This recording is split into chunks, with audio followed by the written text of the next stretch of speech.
Chapter 11. What in the world happened to you? Huwag ka na maraming tanong. Just treat me. Panaka-nakapang napangiwi si Third nang umupo sa bakanting silya sa loob ng private office ni Ariel. Matapos kasi ang engkwentro nila ni Rene, ay nagpatawag siya ng emergency medical help sa hotel room ng mga ito. Pero umalis din siya agad bago pa man may dumating na tulong para sa grupo ni na Rene. At dito nga siya dumiretso sa ospital na pagmamay-ari ng pamilya ng pinsang doktor na si Ariel. I need to know what exactly happened to you so I can give you the proper treatment. I got into trouble with some people. I need specifics. I know, can you just know? Wala na siyang nagawa kundi ikwento ang nangyari at saka lang kumilos si Ariel nang hindi na nagtatanong pa ng ibang detalye. Inireport mo sana sa mga pulis. Sigurado mapapadeport agad yun pabalik sa pinanggalingan niya. May kapwa ako doktor dito na may kamag-anak na may mataas na katungkulan sa kapulisan at militar. Gusto mong ipabaya na yan sa kakilala ko? I can call him now if you want. Dr. Cariel, hindi gangster. Well, yun eh kung gusto mo lang naman. At para makaganti tayo sa ginawa niyang yan sa'yo. Napalatak pa ito habang iniinspeksyon ang mga natamo niyang galos, sugat at mga pasa. Kapag nalaman ito ni Tito Daniel, mata lang ng Rene na yun nung walang latay. Ay, magsasayang ka lang ng oras kapag sinabi mo pa to sa tatay ko na wala namang pakialam sa akin.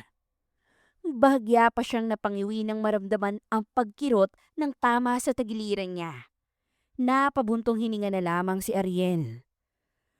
Ay, akala ko ba nakaalis ka na sa organisasyon bago ka pa man nakabalik dito sa Pilipinas? Bakit sinusundan ka pa rin nila dito hanggang ngayon? I have no idea. Kaya bala kong bumalik ng Amerika para harapin ang dati kong boss at linawin ang lahat sa kanya. Madali lang yung plansyahin ni Tito Daniel. Isang sabi mo lang sa kanya, alam mo kung nasaan siya? Medyo, tell me, not with that tone. Kailangan ko siyang kalid ka rin pabalik sa Amerika. Wala na siyang karapatan na bumalik sa buhay ng mga taong inabandonan niya noon. Saglit pa siyang natigilan bago nagpatuloy. Wala na kaming karapatang sumulpot pa ulit sa buhay ng mga taong tinalikuran na namin noon. Third, you never had a choice before. Kaya hindi mo kailangan parusahan ng ganyan ang sarili mo sa nangyari sa pamilya nyo. At nasa iyo ang lahat ng karapatan na bumalik sa buhay ng mga taong iniwan mo noon. I just wanna know where my father is, Ariel. Kung may alam ka, sabihin mo na sa akin at na makabalik na kami agad sa States. Hindi sumagot si Ariel at tahimik lang na inasikaso ang mga pinsala ni Third. He found your brother. What? Julius, your father found him. Parang nabingi si Third sa narinig. What the hell are you talking about? Julius is not dead. Gumupit ng maliliit na plaster si Ariel, tsaka iyon itinapal sa ilang sugat ni Third. Alam mo, hindi matanggap ni Tito Daniel ang pagkawala ni Julius, hindi ba? Kaya siya bumalik ng Pilipinas para maganap ng ebidensya at patunayan na buhay pa ang kakambal mo. Honestly, ako man may duda nung una pa lang na baka hindi si Julius na natagpo ang bangkay noon. Kahit na nga kinilala ni Tita Blanca na damit ni Julius ang suot ng bangkay na yun, I wanna suggest an autopsy. Pero masyadong devastated na si Tita sa nangyari kaya hindi ko na binanggit pa yun sa kanya. Third had been out of touch with his family in the Philippines that he only learned about Julius' death when Ariel called him. Nakuha nito ang numero niya sa kanyang ama at doon nga siya nito sinabihan ng tungkol sa nangyari sa kakambal niya. Tito Daniel requested an autopsy without telling your mother. At nakumpirma namin na tama nga ang mga hinala namin. Hindi nagmatch ang DNA result ng bangkay sa DNA ng inyong ama. And that's... Your father been looking for Julius all over the place, and he found him third. Julius is alive, but he's in coma. Tumayo na si Third. Nasaan siya? Nasa intensive care unit ng ospital. We've been monitoring his condition since he arrived 2 days ago. Is my father with him right now? Siguro mula nang dumating dito si Julius, hindi na siya umalis sa labas ng ICU. Binabantayan niya ng gusto ang kondisyon ng kakambal mo. Ilang beses na namin siya sinabihan na magpahinga na muna kung saan man siya tumutuloy pero matigas din ang ulo niya. Parang ikaw. He just wanted to stay by your brother's sides all the time. Teka, alam na ba ni Mama? Tumango si Ariel. Third let out a sarcastic chuckle. Kung ganun, wala silang balak na ipaalam yun sa akin. Baka naghihintay lang sila ng tamang pagkakataon, third. They have all the chances in the world, pero pinili pa rin nilang ichipwera ako sa buhay nila. As always. Dinampot na niya ang susi ng motorsiklo at naglakad palabas ng silid. Magpa-x-ray ka muna para masiguro natin na wala ka ng ibang natamo na inner injuries. Alam ko kung kailan may problema sa katawan ko.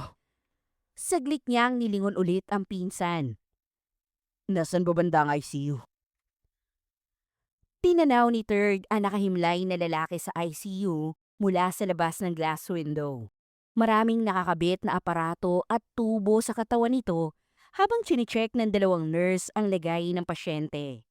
Nagilom na ang ibang mga sugat na natamo nito mula sa aksidenteng kinasangkutan at dahilan ng pagkakaratay nito ngayon sa naturang ospital. He fought hard not to shed a single tear when he saw his twin in that condition. Maaring nagkaroon ng malaking gap sa pagitan nila dahil sa maraming taon nilang paghihiwalay. Pero naroon pa rin talaga ang malakas na koneksyon nilang magkakambal. You damn fool.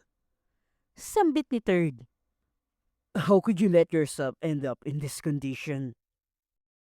He was expecting a heated argument that would end up in a brawl between them when they would finally meet again.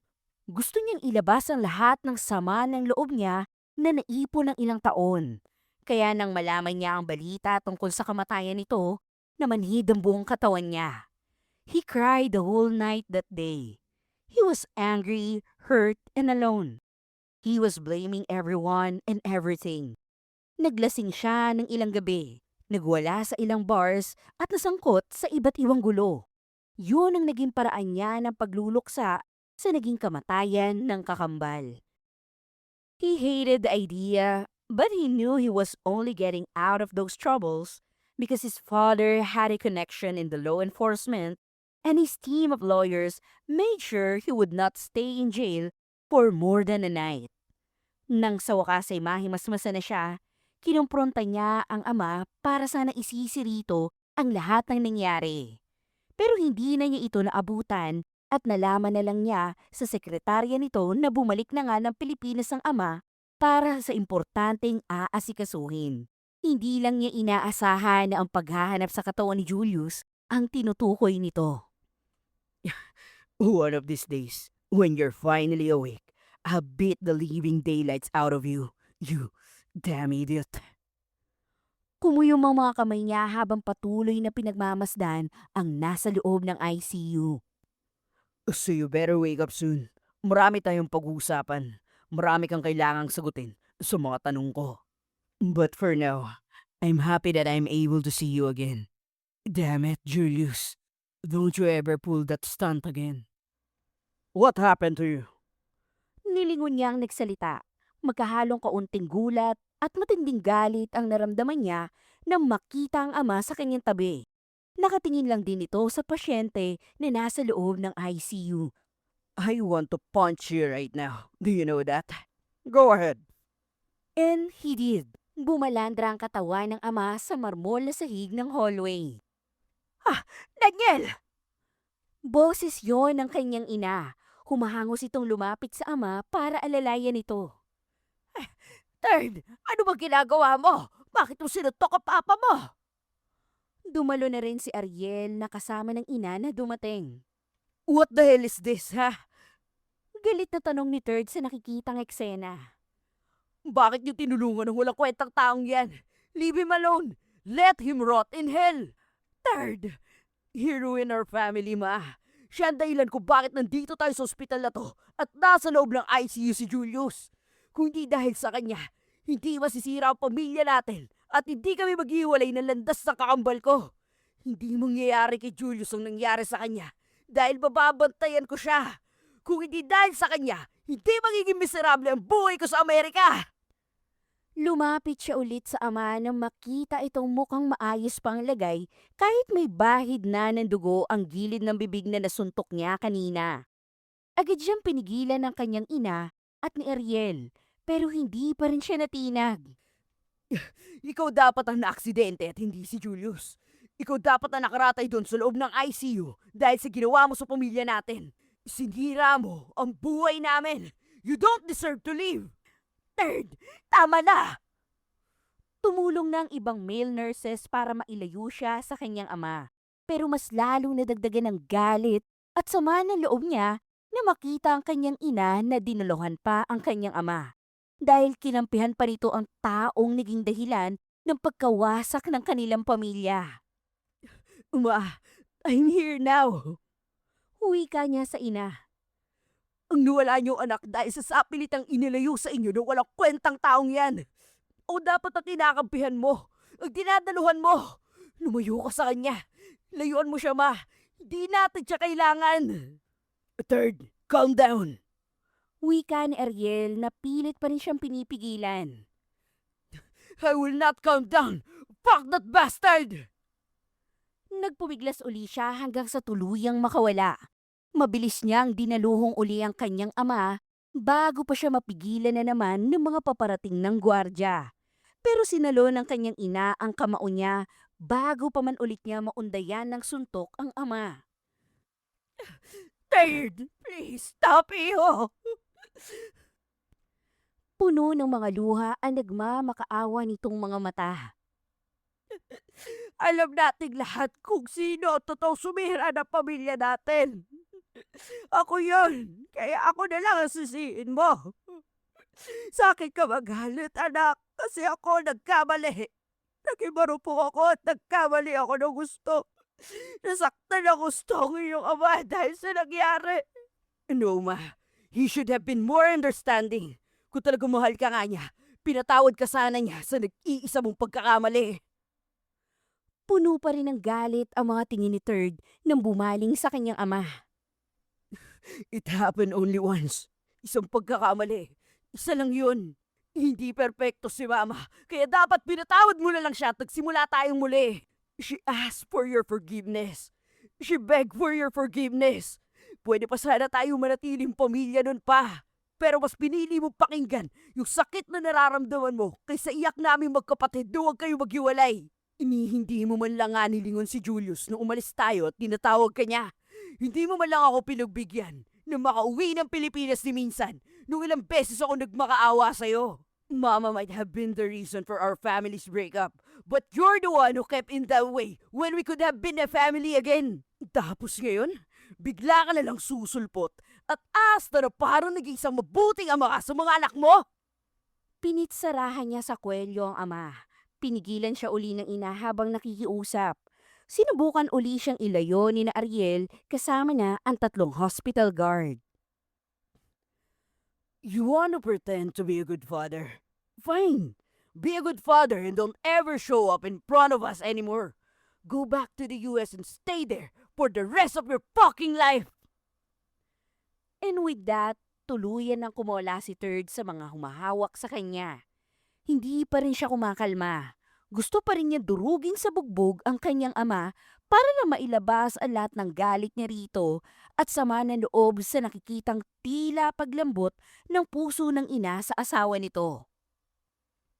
Nabaling lang ang atensyon nilang lahat nang sabay-sabay silang napalingon sa loob ng ICU dahil sa biglang pagkakagulo din doon ng mga nurse na nag-aasikaso kay Julius. Emergency! May nangyari sa lagay ng kakambal niya. Mabilis na tumakbo sa loob ng ICU si Ariel para alamin ang lagay ng pasyente. After a few seconds of giving instructions to other nurses, Ariel suddenly performed chest compression on Julius. Kitang-kita ni Third ang pag-flatline ng linya ng monitor na nakakabit sa katawan ng kakambal. His parents went to the glass windows in panic. His mother was crying. His father was holding her tight beside him without taking his eyes off Julius. Mahigpit na napakuyom ang mga kamay ni Third habang pinagmamasdan din ang mga kaganapan sa loob ng ICU. Parang unti-unting huminto ang pag-inog ng mundo ng mga sandaling iyon.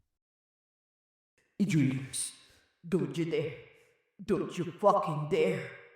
Pagkatapos ay nakita niya ang paggalaw uli ng linya sa monitor matapos ang pangalawang beses na paggamit ni Ariel ng defibrillator kay Julius. Saglit na lumingon sa kanila ang doktor at marahang tumango. Pahiwatig na ligtas na sa panganib sa ngayon ang buhay ni Julius. His mother broke down when she realized the good news. His father hugged her to comfort her and himself at the same time. Napasandal sa malamig na pader si Third. Lumuwag na rin ang pagkakayukom niya sa mga kamay habang malakas pa rin ang kabog ng kanyang dibdib. Napabuntong hininga siya. He only realized now that he had been holding his breath while his twins was going through that ordeal he just witnessed. Naramdaman niya ang pag-iinit ng kanyang mga mata kaya nag-angat siya ng tingin para pigilan ang pagpatak ng nagbabadya niyang mga luha. Pinagmasdan niya ang kakambal na nakahimlay pa rin sa kama at inaasikaso ni Ariel at ng mga nurses. And he almost lost control of his emotion when he saw his brother's eyes quiver and slowly open up, turning his head slightly towards the glass window to where their parents were watching him. Pero pakiramdam ni Third ay sa kanya nakatutok ang tingin ng kakambal bago ito agad ding pumikit ulit. Their parents were ecstatic. Third starting walking away. You stayed longer than I thought. Nilingo ni Third si Ariel mula sa kinuupuan niyang wooden bench sa garden sa labas ng ospital. Doon siya tumuloy nang umalis siya ng ICU kanina para magpahangin saglit. How is he? Stable for now. Iniabot ni Ariel ang paper cup ng umuusok na kape na tinanggap naman agad ni Third. Nakita kita na nandito pa kaya naisip ko na baka gusto mo magkape muna bago ko umalis. Tinanggap niya ang alok nito. Thank you. Julius waking up was a miracle on its own. But it would take more than one miracle for him to be able to fully wake up and recover. There was just too much damage inside his body and things are not really looking bright for him right now. It's enough that he woke up even if it is just for a few seconds. Kakapit na si Mama sa pag-asang yun. Kaya sana, huwag mo nang banggitin sa kanya ang mga sinabi mong yan sa akin ngayon. Ariel just sighed and nodded. Kumusta na nga pala si Mama? Kumalma na ba siya? Oo, binigyan ko sila ng kwarto para makapagpahinga sila ng mas maayos. One of the privileges of being a VIP patient in this hospital. And thank you. You should thank your father instead. Hindi umimik si Third. I know you're angry at him, but he's the only one who didn't give up on Julius. Wala pa ring reaksyon mula kay Third. Tahimik lang siyang umiinom ng mainit na kape habang nakatanaw sa magandang tanawin sa harapan nila. Mataas kasi ang elevation ng naturang ospital at mula roon ay matatanaw ang kabuuan ng Kamaynilaan. It was a pretty sight. But Third didn't feel like enjoying the beautiful metro skyline tonight. I'm no expert when it comes to giving advices, pero sa tingin ko, kailangan nyo mag-usap na mag-ama. Hindi ngayon, balang araw, kapag kumalma ka na at handa ka ng pakinggan ang mga sasabihin niya. He should have talked to me a long time ago pero hindi niya ginawa. Ano pang silbi na magiging pag-uusap namin ngayon? It's too late for that. And it was all his fault. Siya lang ba talaga may kasalanan kung bakit hindi kayo magkaroon ng pagkakataon na makapag-usap na maayos? As far as I know, may katigasan din ang ulo mo. Sa kanya ka kasi nagmana. Biro pa ni Ariel. Give your father a chance, Third. One last chance. Kahit para man lang kay Julius. Alam mo, matagal ng pangarap ng kakambal mong yon na mabuo ulit ang pamilya ninyo. I will not talk to that man. Ihintayin ko na lang si Julius na magising. Third, I told you, hindi natin sigurado kung kailan siya magigising ulit. Maghihintay ako. Magigising siya, Aris, dahil marami pa siyang kailangan na ipaliwanag sa akin. May problema rin ba kayo ni Julius? I thought you never had any communications since you left the country. He took a few sips on his coffee, then he stood up and put the cup down on the bench. Ipaalam mo lang sa akin kapag wala na sa ospital yung tao na yun. Tsaka na ako dadalaw kay Julius. Ayoko makita ang taong yun kapag nandito ko. Masisira lang ang araw ko. Third, don't worry. Hindi damay si mama sa galit ko sa taong yun. Then he started walking away. Take care of your wounds, Third, and please stay out of trouble. Okay, I will. Don't worry, Doc. Wika niya tsaka kumaway habang naglalakad palayo.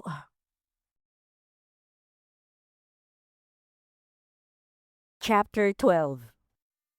It's been a few days since I saw him. Magaling na ako. Wala nang lagnat and thanks to him. Gusto ko sana siyang personal na pasalamatan sa pag-aasikaso niya sa akin, sa gamot na inihanda niya, at sa pagkain na iniluto niya. Nagtataka lang ako kung bakit hindi niya ako kinukontak kahit para man lang kamustahin kung nakain ko ba yung iniluto niya o ininom yung gamot. Nilaman ko kay Bella na sinabihan niya ang assistant kong yun na i-monitor ang lagay ko nung may sakit ako. Bakit hindi siya ang personal na mag-monitor sa akin? Bakit idinaan pa niya sa ibang tao? May naging kasunduan kami at sumang-ayon siya. Nangako pa nga siya na tatayo sa lugar mo at mananatili sa tabi ko bilang ikaw. It's not that I'm looking for him. It's just that I wanna know if he's okay too. I hope he's okay. I hope to see him again. Tinapik-tapik ni Hana ang mga daliri sa ibabaw ng mesa habang nakatingin sa computer monitor na nasa harapan niya. Kanina pa niya sinusulyap-sulyapan ang nakadisplay na inbox ng email niya. Wala siyang hinihintay na mensahe. Wala rin naman siyang bagong email message na ipinadala. She was just thinking of something, of someone. Third, napabuntong hininga na lang siya at napalingon sa labas ng glass wall ng flower shop. Siya lang ang tao ngayon doon dahil may event na pinuntahan si Bella para sa isa nilang kliyente at isinama nito ang dalawa nilang tauhan. Wala rin naman masyadong walk-in customers na mga oras na yun, kaya nakakapag-relax na siya kahit paano matapos ang pag-aasikaso sa mga online orders nila. Ay, I wonder where he is right now. Napansin niya ang tila pagpatak ng mga butil ng tubig sa salaming bintana. Umuulan na naman ba? Pero tirik na tirik ang sikat ng araw. Ay, panahon nga naman ngayon oh. Napilitan na rin siyang tumayo para ayusin ang mga nakadisplay nilang cut flowers sa labas ng shop. Nang mapansin niya na parang nawala ang tilamsik ng tubig ulan sa kanya. She looked up and saw an umbrella above her, held by someone she didn't expect to see today. A third? Payungan mo ko. Ha? Nalilito man ay kinuha na rin niya ang payong mula rito at pinayungan ito. Pagkatapos ay ito na ang nagpatuloy sa pag-aayos ng mga nakadisplay sa harapan ng shop para mailayo sa buhos ng ulan. Hindi na kumontra pa si Hana, lalo na at seryoso lang si Third sa ginagawa na tila ayaw magpastorbo. She appreciated what he was doing for her and appreciated him showing up today. Ewan din niya pero ilang araw na niyang hinahanap ang presensya nito. 'Cause she was missing Julius again? Maybe. Then she noticed a small cut on the side of his lips that was already healing. You have busted lip? Saan mo naman nakuha yan? Sa work. Saan ka ba nagtatrabaho? Sa boxing gym? Hindi ito sumagot at mukhang wala na itong balak sumagot kaya hindi na nagpumilit ng tanong si Hana. Mukhang tataas ang tubig dito. Maya-maya'y pansin ni Third sa malakas na agad na tubig sa gutter. Nawawala rin agad yan kapag humina ng ulan. Pareho na silang nakasilong sa gilid ng shop at pinagmamasdan ng papahina ng ulan. May ilang bata ang masayang naglalaro sa gilid ng kalsada, di kalayuan sa kanila, at nagtatawanan kapag may dumadaang sasakyan at natatalsikan ng mga ito ng tubig baha. Kakaiba talaga rito sa Pilipinas, no? Imbis na humihigop ng tubig ang mga drainage canals, nagbubuga pa. Barado na naman siguro yung mga kanal. Sagot na lang ni Hana tsaka binalingan si Third. Nagsisindi ito ng sigarilyo. Thank you sa pagtulong ah. Gusto mong pumasok muna sa loob at magkape? No thanks. He motioned to the cigarettes between his fingers. Bad combo yan. Coffee and cigarette. Okay. Aalis na ba uli ito agad? But she still wanted him to stay for a while. Ilang araw na rin niya itong hindi nakikita at nakakausap. Nagkakape ba si Julius? Maya-maya'y tanong nito. Ha? Oo. Idinutdut nito ang may sindipang sigarilyo sa lupa nang nakapaso na halaman sa tabi nito. Okay, I'll take that coffee then. I thought you didn't like coffee. I never said I didn't like it. I only said having coffee while smoking is bad. At least for me. Nicotine ruined the taste of my coffee. Also, He touched a raindrop on one of the sunflowers cutting before turning to her. because you were looking at me like you were seeing Julius. No, I'm not. You look angry. No, I'm not. Medyo gigil ng sagot uli ni Hana. Okay. Bagya pang sumilay ang munting ngiti sa gilid ng mga labi nito. Can we have that coffee now? Tumango lang si Hana at kumilos para pumasok sa loob ng flower shop. Naramdaman niyang sumunod na rin sa kanya si Third. Dumiretso siya kung saan nakalagay ang percolator at nagsalang ng panibagong batch ng ground coffee. Ginagamot mo pa ba yung sugat sa labi mo? Hindi na. Pagaling naman na to. Gamutin natin ulit. Bakit? It still looks bad eh. May ointment ako rito na mabilis magpahilom ng sugat. Iyon ang ginagamit namin kapag nasusugatan kami minsan sa mga tinik ng inaayos naming mga bulaklak. Hindi na kumontra si Third. Kinuha ni Hana ang first aid kit at inilapag yon sa ibabaw ng table niya. Magkarap na sila ngayon ng binata and she was about to attend on his wounds when she noticed him just watching her. Napatitig siya rito saglit. Nakatingin pa rin ito sa kanya at ang pintig ng puso niya. That familiar feelings again. He's not Julius. Dinampot niya ang maliit na salamin sa mesa niya at iniharap yon kay Third.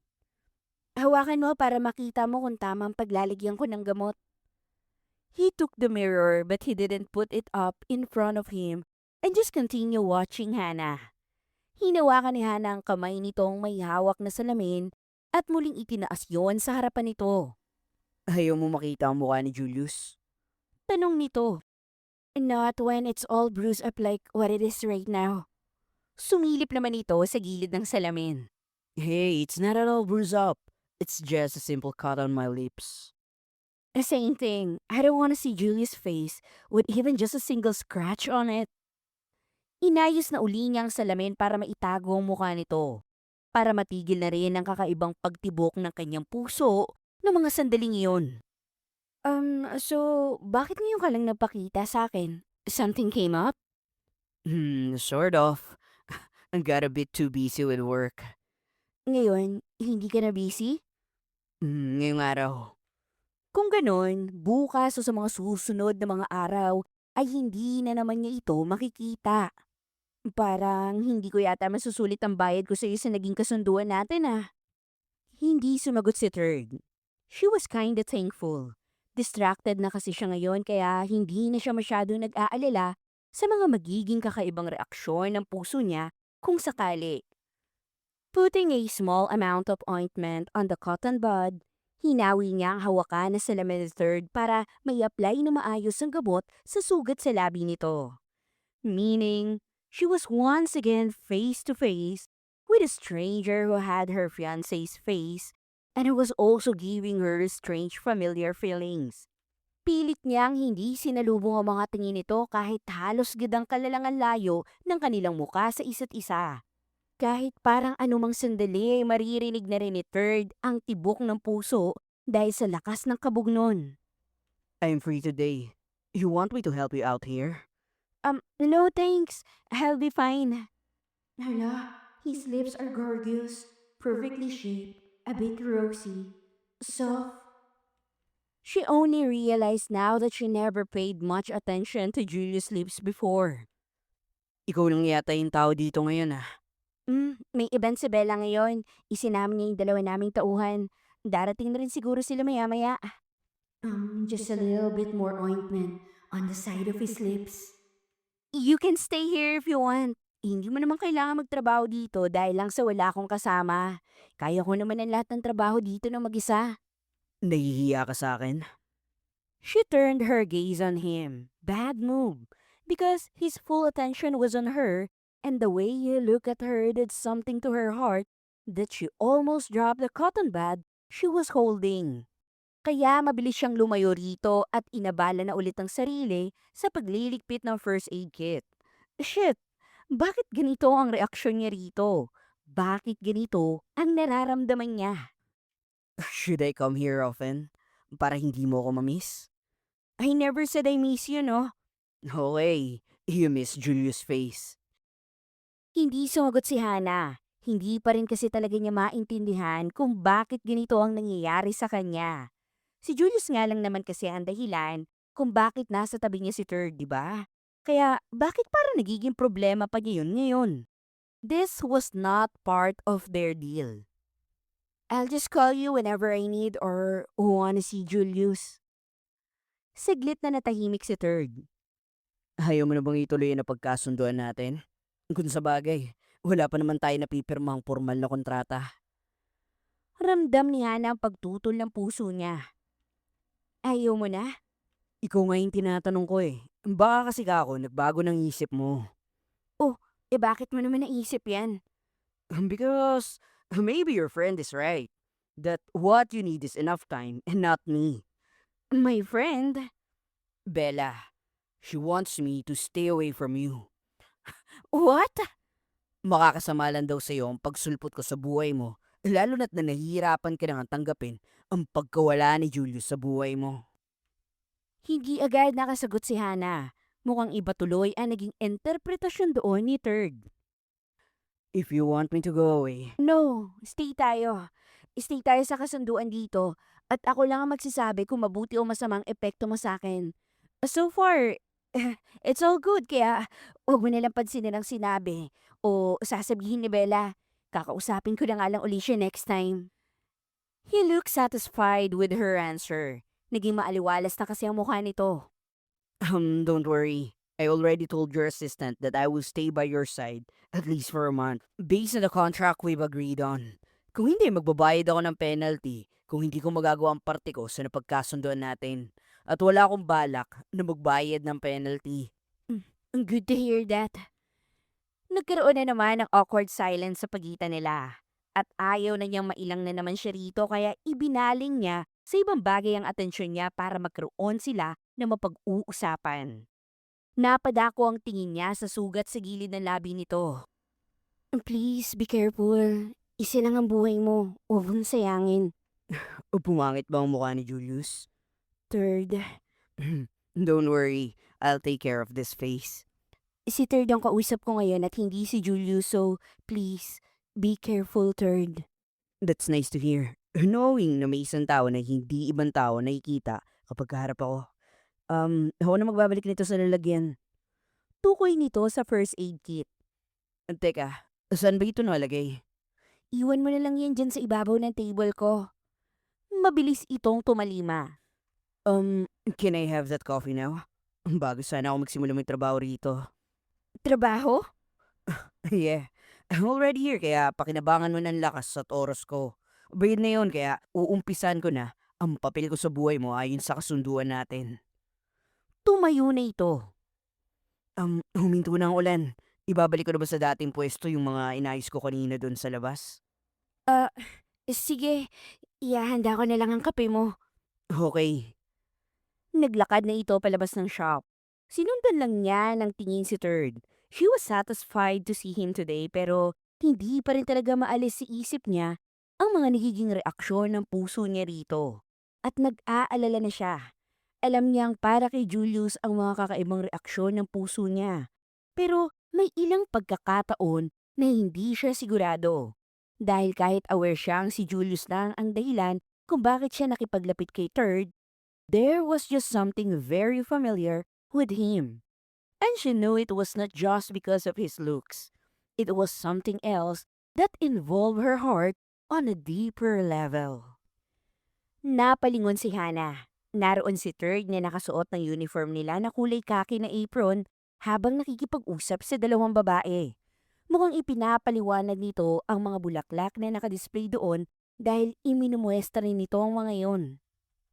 Alam ba niya yung mga sinasabi niya? Tanong ni Bella.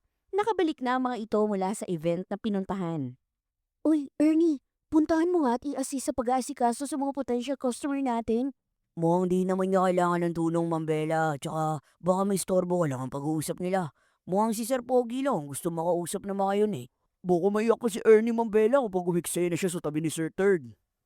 Nakangising dugtong ni Luis. Ang gwapo naman kasi talaga. Matikas ang pangangatawan at matangkad pa.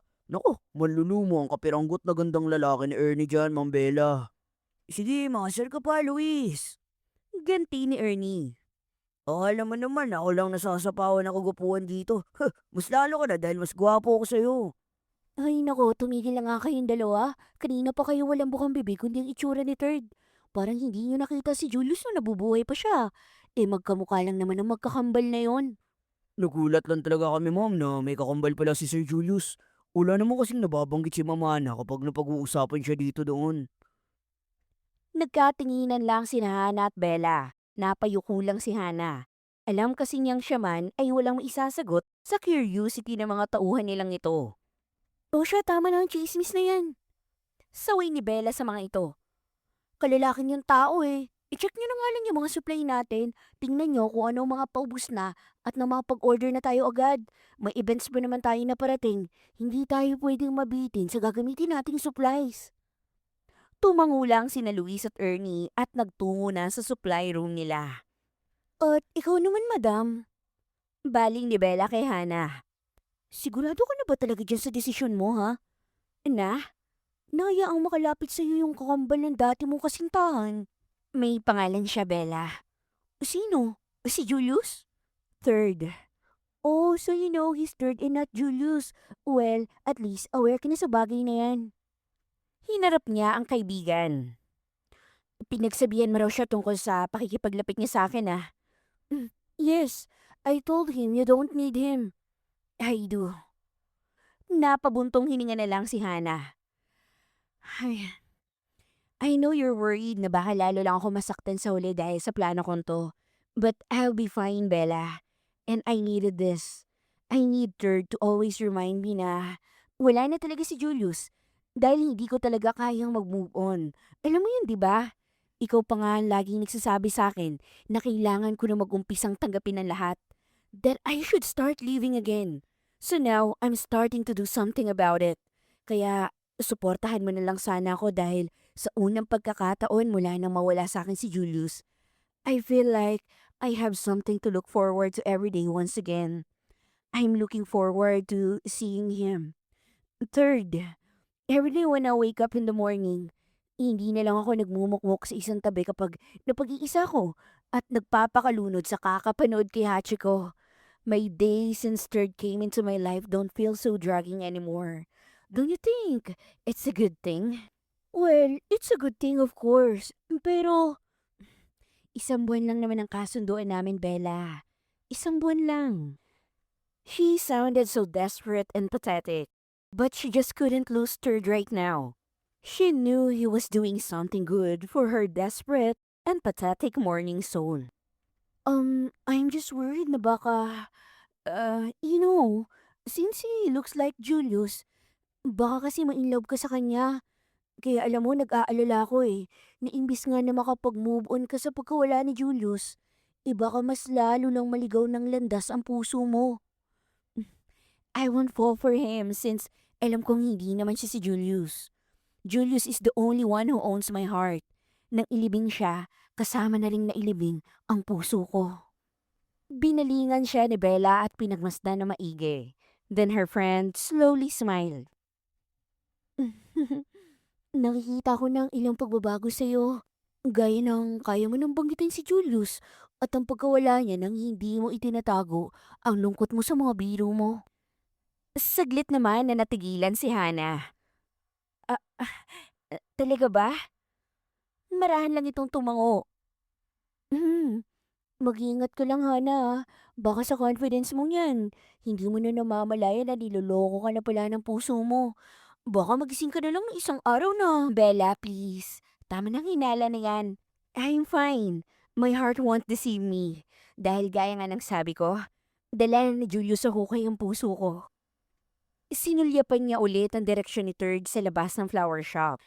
Halatang hindi na ito komportable sa init ng panahon dahil panina ang pagpapaypay nito sa suot na t-shirt at panakanakang nagpupunis ng pawis sa noo at muka habang naglilinis ng salamin ng bintana.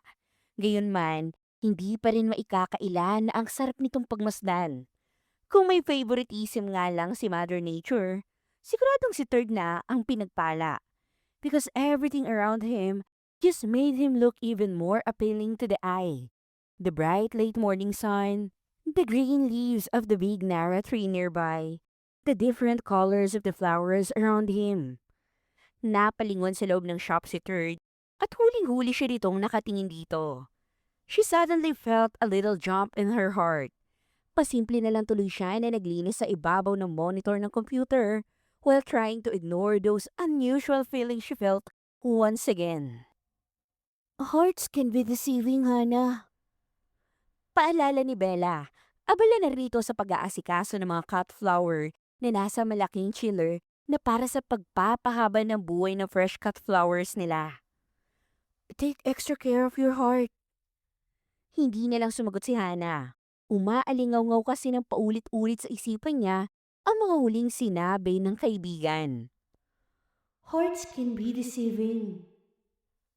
Lolokohin siya ng puso niya?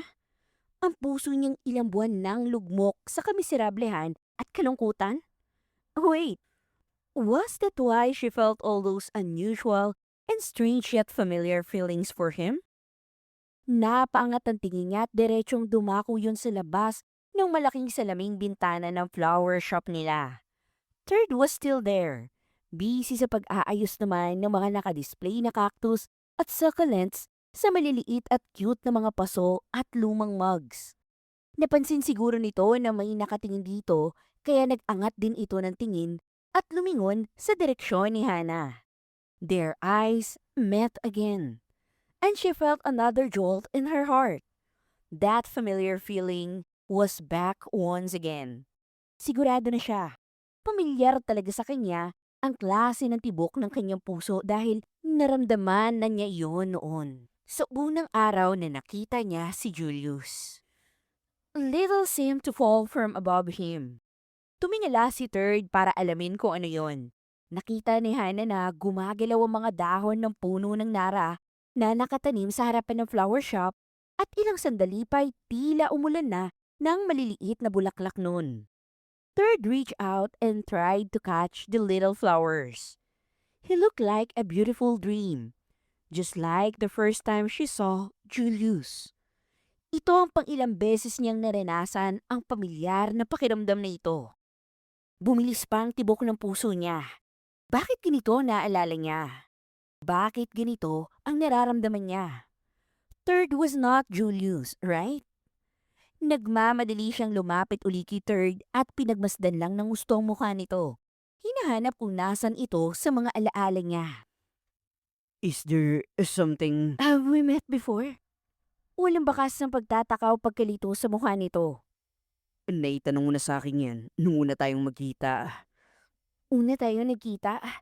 Saan tayo unang nagkita? It took him a while before he answered, turning his attention back to the little plants beside the window. I mean, you asked me that the second time we met. Because the first time we met, you had that accident. And no, alam ko na hindi yun ang unang araw na nagkita tayo. Sabihin mo sa akin ang totoo, Third. Saan at kailan tayo unang nagkita? Dahil hindi maalis tong pakiramdam ko na matagal na tayong magkakilala. Naalala ko ang nararamdaman ko ng araw na yun. Ang eksenang to. Tukoy niya sa mga nalalaglag na mga bulaklak ng Nara. Her mind was desperately holding on to that particular memory. Matindi rin ang sikat ng araw na yon. Tanghali, Tanghaling tapat at naglalaglagan ng mga bulaklak ng Nara nang umihip ang hangin. At medyo umuulan din noong mga panahong yun. She sounded like a crazy person but she didn't care anymore. Ngayon lang uli tila nagkaroon ng buhay ang puso niya. Hinarap uli siya ni Third. Inabot nito ang ilang bulaklak ng Nara na napunta sa buhok niya.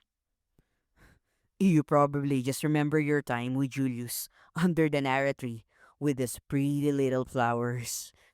Julius never called Nara flowers pretty.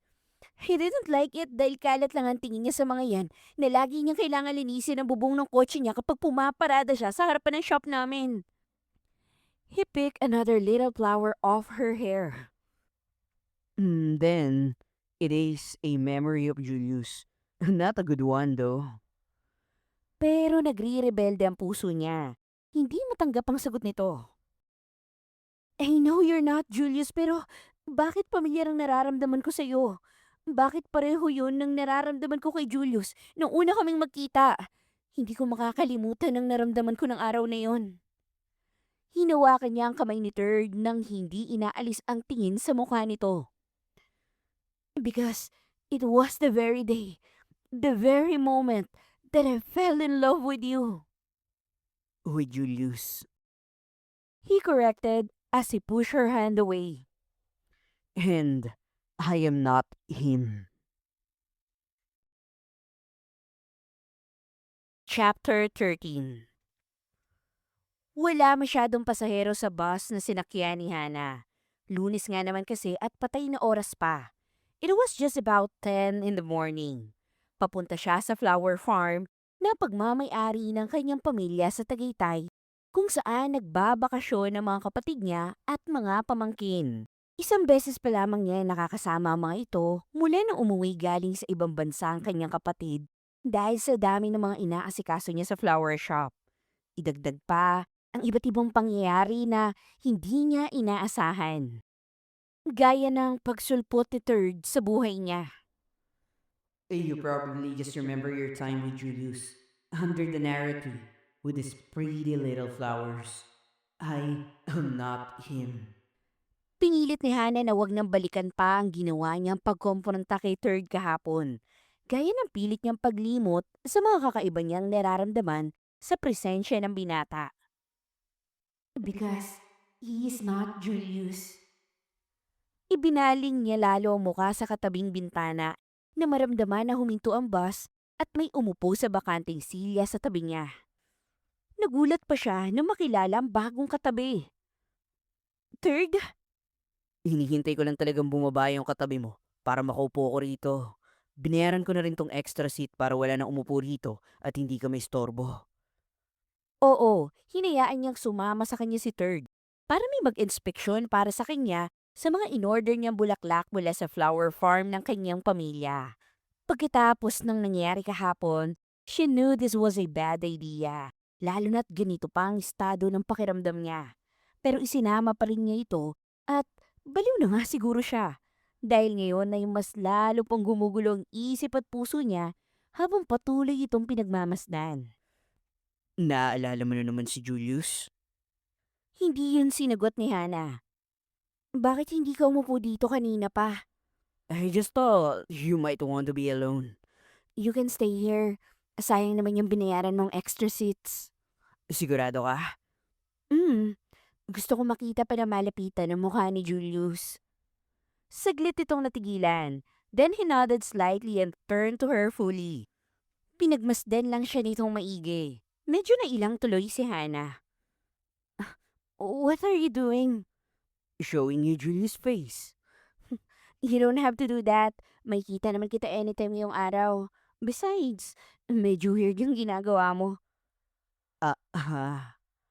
Umayos ito ng pagkakaupo.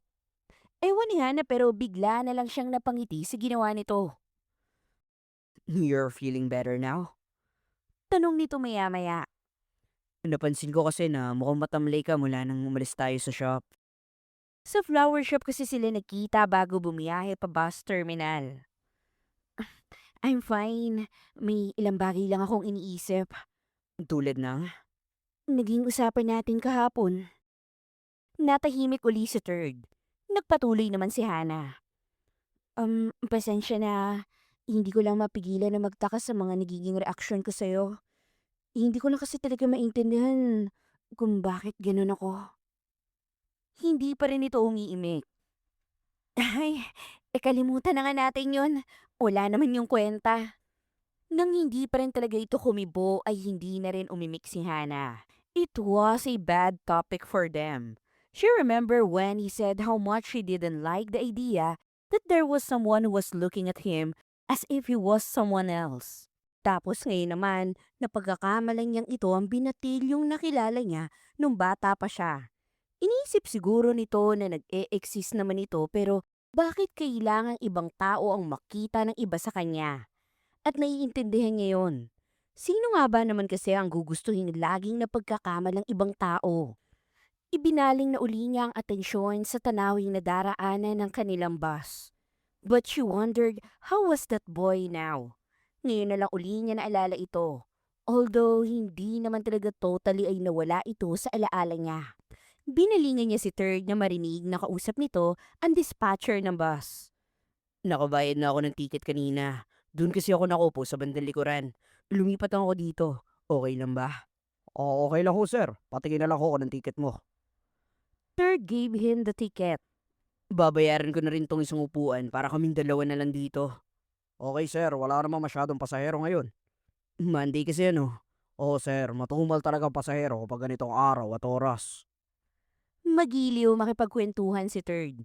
Magaan kausap kaya siguro madali nitong nakakapalagay ang loob ang mga bagong nakakasalamuha. He might not be approachable at first glance, but once he started talking, he made everyone feel at ease with him. And I'm glad his mood is back. She continued watching him at habang tumatagal ay tila may kung anong unti-unti siyang nakikitang alaala. It was a tall boy she met years ago. She was about 13 and he looked like around 15. It was him whom she had her first major crush on. Patuloy lang niya ang pinagmamasdan si Third. Matagal ng panahon iyon. Matagal na niya nakalimutan ang naturang alaala ng kanyang kabataan. Bakit ngayon ay bigla na lang sumagi sa isip niya? Was it him? Kaya ba parang pamilyarang nararamdaman niya rito minsan? No, Hannah. That was a different person. A different boy. Hey, staring is rude, you know.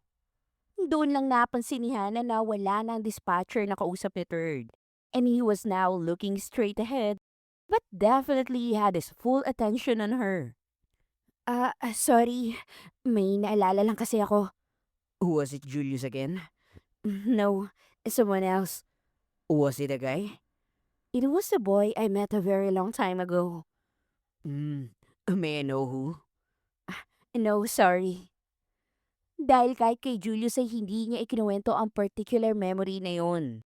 Itinuring kasi niyang munting lihim niya sa sariling mundo ang alaalang yon at gusto niyang siya lang at ang binatilyong yon ang makakaalam. Kinda like their own little secret, kahit na nga baka siya na lang ang nakakaalala ng bagay na yon. I see. You know, kung ako si Julius, magsiselos ako kapag nalaman kong may isang taong hindi makalimutan ang babaeng pinakamamahal ko. Kaya nga hindi ko sinasabi sa kanya para wala siyang pagsilosan. Good point. Natahimik na ito at pagkatapos ay pinanood na lang ang mga nadadaanan nila sa harapan ng bus. Sa bandang aisle kasi ito nakaupo at pangalawang hilera sa likuran ng driver. Gusto na niyang kurutin ng sarili. Una, pinagkakamali niya ito kay Julius. Ngayon naman, sa batang lalaki na nakilala niya noong unang panahon. Ano bang nangyayari sa kanya at naging ganito nakalabo ang mga alaala niya? So, how's your friend who got married then? Still married to her husband? I hope. Napakunot siya sa tanong nito. Ha? What are you talking about? Hindi ba't nang magkita kayo ni Julius sa bus papuntang Tagaytay din? You were on your way to your friend's wedding? Matagal bago nag-register sa kanya ang tinutukoy nito, and her head felt like it was gonna explode. Paano mo nilaman yan? Third look up at the ceiling of the aircon bus as if trying to remember something very important that happened in his life. It was a late summer morning. Nagmamadali ka makasakay ng bus dahil masyadong mainit sa bus station at gusto mo na makalanghap ng ginawa sa aircon ng bus. You were on your way to your friend's wedding that day. You said you didn't really like the guy your friend was marrying, but your friend loved him, and that was enough for you to finally accept him as your dear friend's partner in life. Lumingon ito kay Hana. Julius was a good storyteller.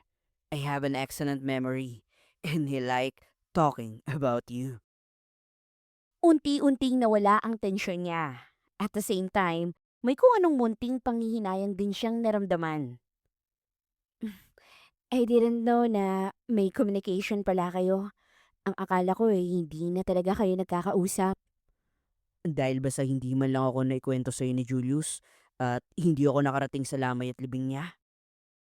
Tumangulang si Hana. Well, he contacted me a few years ago. Ibinigay raw sa kanya ni Daddy ang details kung paano ako makokontak. Kung ganun, hindi pa rin si Julius ang unang nag-reach out talaga kay Third. Kung hindi pa pala gumawa ng paraan ng kanilang ama, ay baka tuluyan ng hindi nagkausap ang magkakambal bago nawala si Julius. Julius, what have gotten into you? Bakit parang kinalimutan mo na ng tuluyan ang sarili mong kapatid? Hindi niyo na dapat inaksaya yung mga oras niyo na pag-usapan ako. Dapat, mga sarili niyong buhay ang pinagtutuunan niyo ng pansin, tinakakausap kayo. I like hearing stories about you. Interesante ang mga kwento ni Julius tungkol sa'yo. Tungkol sa inyong dalawa. Two strangers meeting accidentally 3 times every summer. Sumandal ito sa kinaupuan. Beautiful times. And it was the start of something nice between those two strangers. Dugtong dito ni Hana. Naniniwala kasi ako sa kasabihan na kapag 3 beses na nagkita ang dalawang estranghero, ibig sabihin ay sila na ang nakatadhana. Parang tanga ako, di ba? Naniniwala sa mga sabi-sabi. Well, I don't believe in that saying. But if you do so, then you do. Tahimik na ulit si Third pagkatapos. Somehow, while watching him still, she could feel that hint of sadness in him. Naaalala na naman siguro nito ang namayapang kakambal. Naghiwalay sila 3 years ago. Wika ni Hana maya-maya. She wanted to distract him from that sadness the way he did for her a while ago. Yung kaibigan kong nagpakasal na magkita kami ni Julius for the 3rd time, naghiwalay na sila. Ganun ba? Pero mabuti na rin siguro yun. Kung patuloy lang kasi silang magsasama, pareho lang magiging miserable yung mga buhay nila. They have kids? Oo, 2. One boy age 6 and the other one age 8. Okay, still young.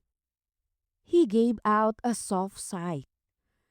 Ay, I wish couple would just stay away from marriage kung hindi naman pala nila kayang panindigan hanggang so late. It's not fair to say that, Third. Hindi lahat ng magkarelasyon alam na hindi magiging maganda ang kahihinatnan ng pagsasama nila bilang mag-asawa. At ang magiging sacrificial lambs ay ang mga bata. Ang parents would say na masyado pa sila mga bata kaya hindi pa nila maintindihan ang sitwasyon. Yeah, sure. Pero Sole, hindi ba't ang mga bata rin na masasaktan ng gusto sa pagkasira ng pamilya nila? Maiintindihan nilang lahat kapag nasa tamang edad na sila. Which was the time na huli na para ibalik ang nasira nilang kabataan dahil sa trauma na naranasan nila sa naging pagkasira ng pamilya nila.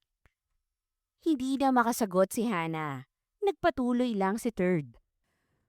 I know it's kinda cruel, but I hope if they can, parents should sacrifice themselves for the sake of their children once in a while when it comes to keeping their family together, and not dump those emotional traumas and heartaches to their children. At least make a little effort to keep their family together as long as they can for their children. I'm sure parents who got separated did try their best to keep their family together. My parents didn't. Napansin niyang galit sa boses ni Third. Hindi niya ito masisisi kung maggalit man ito sa sariling mga magulang. Nagkahiwalay nga naman ang magkakambal, hindi dahil sa gusto nila, kundi dahil sa kagustuhan ng kanilang mga magulang. They were forced to live with the decision of other people for them. But they were kids, and they didn't have any right to voice out their opinion.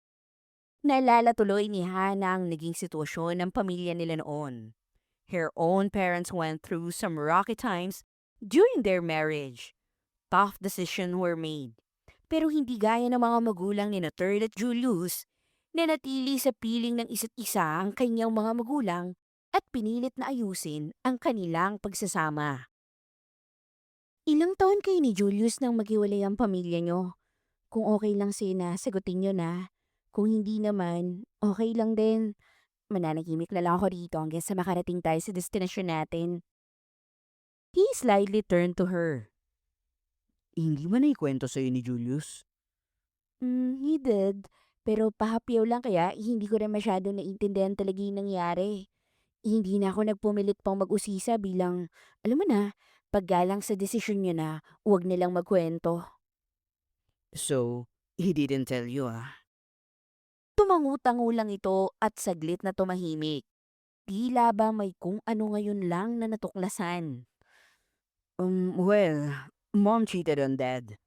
Dad got so hurt and angry that he couldn't forget her infidelity. Mom regretted everything, but Dad couldn't forgive her. So they separated. And with my dad taking me with him, Julius stayed with Mom. Ilang taon lang kayo nung mangyari yun? We were 10 and we didn't know much about life or how to defy our parents' wishes. That day when me and Dad walked out of our house and flew to the US, I cried myself so much that I lost my voice for 3 days. And even after I gained it back, hindi pa rin ako tumigil sa pag-iyak at sa patuloy na pagmamakaawa kay Papa na bumalik kami kina Mama.